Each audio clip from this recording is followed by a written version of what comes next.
જન્માષ્ટમીની ભક્તિરસભરી કહાની શુદ્ધ ગુજરાતીમાં જય શ્રી કૃષ્ણ। જ્યારે અધર્મ વધે, જ્યારે સત્ય અને ધર્મ પર સંકટ આવે, ત્યારે ભગવાન કોઈને કોઈ સ્વરૂપે પૃથ્વી પર અવતાર લે છે। આવી જ એક પવિત્ર રાત્રે મથુરાની ધરતી પર ભગવાન શ્રીકૃષ્ણનો જન્મ થયો હતો। આ પવિત્ર દિવસને આપણે જન્માષ્ટમી તરીકે ઉજવીએ છીએ। ચાલો સાંભળીએ ભગવાન શ્રીકૃષ્ણના જન્મની અદ્ભુત અને ભક્તિરસભરી કહાની। મથુરામાં કંસનો અત્યાચાર। ઘણા વર્ષો પહેલા મથુરામાં કંસ નામનો એક શક્તિશાળી રાજા હતો। તે બહાદુર તો હતો, પરંતુ ધીમે ધીમે તેના મનમાં અહંકાર અને ક્રૂરતા વધી ગઈ। કંસની બહેનનું નામ દેવકી હતું અને તેના લગ્ન યદુવંશના મહાન પુરુષ વસુદેવ સાથે થયા। દેવકી અને વસુદેવના લગ્ન પછી જ્યારે કંસ પોતાની બહેનને રથમાં બેસાડીને તેના સાસરે લઈ જઈ રહ્યો હતો, ત્યારે અચાનક આકાશવાણી થઈ, હે કંસ, જે દેવકીનો 8મો પુત્ર જન્મશે તે જ તારો અંત કરશે। આ સાંભળીને કંસ ગભરાઈ ગયો। તે દેવકીને નુકસાન પહોંચાડવા તૈયાર થયો, પરંતુ વસુદેવે તેને સમજાવીને વચન આપ્યું કે દેવકીના દરેક સંતાનને તે કંસને સોંપી દેશે। કંસે દેવકી અને વસુદેવને કારાગૃહમાં કેદ કરી દીધા। દેવકીના સંતાનો। સમય પસાર થતો ગયો। દેવકીના એક પછી એક સંતાનોનો જન્મ થયો। કંસ પોતાના ભયને કારણે તેમના જીવનનો અંત કરાવતો ગયો। દેવકી અને વસુદેવનું હૃદય દુઃખથી ભરાઈ ગયું। પરંતુ ભગવાનની લીલા તો કંઈક બીજી જ હતી। જ્યારે દેવકીના 8મા સંતાનનો સમય નજીક આવ્યો, ત્યારે સમગ્ર જગતમાં એક દિવ્ય શાંતિ છવાઈ ગઈ।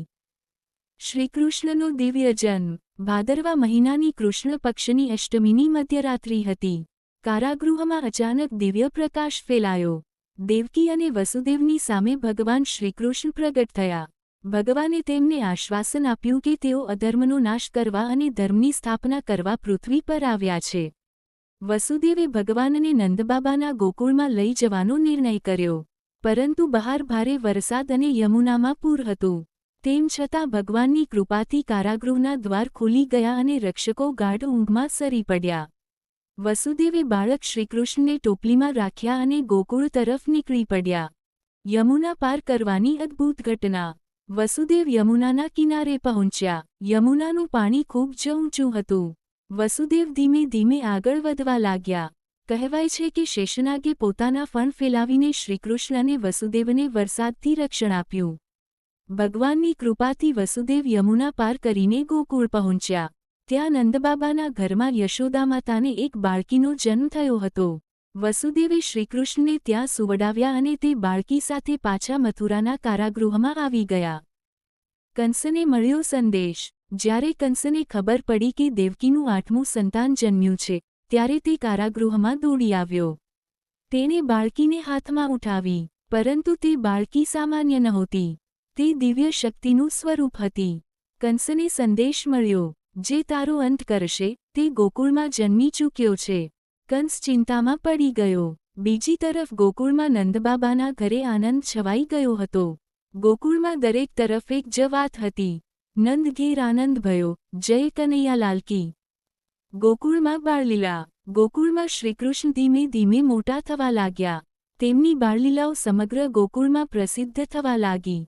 ક્યારેક તેઓ ગોપીઓના ઘરમાંથી માખણ લઈ લેતા, તો ક્યારેક મિત્રો સાથે રમતા। યશોદામાતા તેમને પ્રેમથી ઠપકો આપતી, પરંતુ શ્રીકૃષ્ણનું સ્મિત જોઈને તેમનો બધો ગુસ્સો દૂર થઈ જતો। શ્રીકૃષ્ણ માત્ર નટખટ બાળક નહોતા, તેઓ ગોકુળના દરેક જીવના હૃદયમાં પ્રેમ અને આનંદ જગાવતા હતા। કહાનીનો સંદેશ। શ્રીકૃષ્ણની જન્મકથા આપણને એક સુંદર સંદેશ આપે છે। જ્યારે જીવનમાં અંધકાર હોય, ત્યારે પણ આશા છોડવી નહીં।